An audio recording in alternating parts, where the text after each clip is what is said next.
C'est ici que commence la visite, dans cette abbatiale de type cistercien, une des plus belles et des mieux conservées d'Europe. Son architecture, sa lumière, la sérénité qui s'en dégage sont représentatifs de l'ambiance de l'ensemble du site de l'abbaye de Fontenay que les propriétaires Hubert et Dominique Hénard tentent de préserver. C'est avec eux d'ailleurs que nous allons faire cette visite.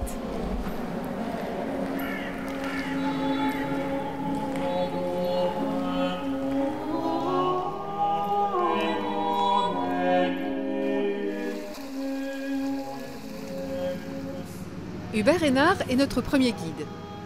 Héritier de près de 10 générations de propriétaires, il a passé une grande partie de sa vie à l'abbaye de Fontenay, au point d'être totalement imprégné de l'esprit du lieu, un esprit qu'il déniche dans les moindres détails, comme dans un clocheton de pierre. Il n'y a pas de vrai clocher à Fontenay, hein? Il n'y a pas de vrai clocher, il y a le campanile que désirait Saint-Bernard, et vous l'avez sous vos yeux. Saint-Bernard regardait d'un certain œil Cluny. Il ne voulait pas ce clocher très haut, très beau de Cluny. Il voulait ce petit campanile qui était tout à fait son état d'esprit, et vous l'avez sous vos yeux. Très sobre comme très tous sobre, les bâtiments en très fait. modeste, comportant au maximum 3 cloches, et qui d'ailleurs est un campanile tout à fait cistercien qu'on retrouve ailleurs. La sobriété, la rigueur, partout sur ce site on retrouve la trace de ces valeurs des cisterciens, un ordre monastique qui fonda ici une abbaye en 1118. Les moines y priaient et y exploitaient la terre et le minerai de fer du vallon alentour. Chassés à la Révolution française, ils laissèrent les bâtiments à l'abandon. Menacé de n'être qu'une carrière de pierre pour les villages des environs, le site fut sauvé en 1820 par Élie de Montgolfier, ancêtre d'Hubert Hénard, qui l'acheta pour y créer une papeterie. Elle fonctionna jusqu'en 1906, puis le destin de Fontenay bascula à nouveau. L'abbaye devint un site touristique, après de gros travaux pour restaurer les bâtiments. Il y a une vingtaine d'années, ce sont les jardins qui ont été refaits, dessinés par Dominique Hénard et un paysagiste anglais, en respectant, comme toujours, l'esprit du lieu.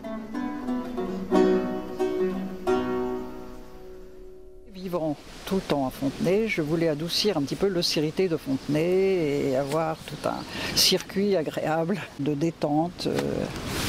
Tout en mettant en valeur quand même... Tout en mettant en valeur, en respectant le lieu. Voilà. Surtout pas de massifs trop colorés, de fleurs trop vives, de rester très sobre dans les massifs de fleurs. Pourquoi ? Pour que ça ne choque pas l'œil vis-à-vis des bâtiments, vis-à-vis de l'esprit cistercien.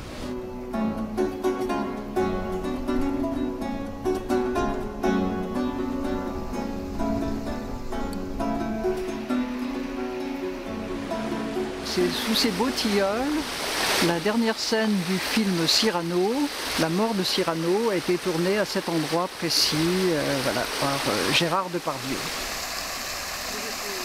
Le lieu est en effet régulièrement utilisé pour des tournages de films de fiction, les espaces les plus prisés étant les jardins et le cloître, un bijou de l'art roman. L'abbaye accueille également de temps en temps des concerts de musique classique, surtout l'été, des animations choisies avec soin par le propriétaire pour que le visiteur ne s'éloigne jamais de cet esprit propre à Fontenay.